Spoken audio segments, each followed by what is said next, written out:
ఈ మధ్య మీ కూతురు నుంచి పెళ్లి చేయమంటే ఏమని చెప్పినావా? పక్కెళ్ళి ఆడుకోమని చెప్పినా. అది కాదు, నీ కూతురు నాకు ఇచ్చి చేయాలంటే ఏముండాలనేవా? గవర్నమెంట్ జాబ్ ఉండాలని చెప్పినా. సెంట్రల్ గవర్నమెంట్ జాబ్ ఉంటే నీకేమైనా అభ్యంతరమా? మొన్నే ఆర్ఆర్బి గ్రూప్ డి ఎగ్జామ్ కి అప్లై చేసుండా. అల్లుడు అప్పుడే వర్షం కలిపేస్తున్నావా? ఇన్ని రోజులు నీ కూతురు చేసుకోవాలంటే నువ్వు డిమాండ్ చేస్తా ఉన్నావు. ఇప్పుడు నేను డిమాండ్ చేస్తున్నా.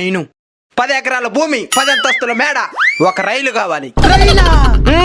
ఆశకి అద్దుండాలా? నువ్వు గ్రూప్ డి ఎగ్జామ్ కి అప్లై చేస్తుండేది. ఇంకా CBT exam, physical test, document verification ఇలా చాలా ఉన్నాయి. అవన్నీ నేను సింపుల్ గా క్వాలిఫై అయిపోతాను. కానీ సిబిటి ఎగ్జామే భయంగా ఉంది బావా. ఆ సిలబస్ ఎంత చదివినా నాకు అర్థం కానంట ఉంది. కోచింగ్ పోదాం అనుకునే అంత డబ్బు లేదు, టైము లేదు. నాకు అర్థవంతంగా గ్రూప్ డి సిలబస్ చెప్పేవాళ్ళు ఎవరైనా ఉన్నారా? ఉన్నారు మచ్చా. ఎవరు మావా? Acharya CCF railway group D syllabus కి సంబంధించిన mathematics, general science, current affairs, arithmetic reasoning ని ప్రతి ఒక్కరికి అర్థమయ్యే విధంగా దాంట్లో ఎక్స్ప్లెయిన్ చేస్తున్నారు. కేవలం 600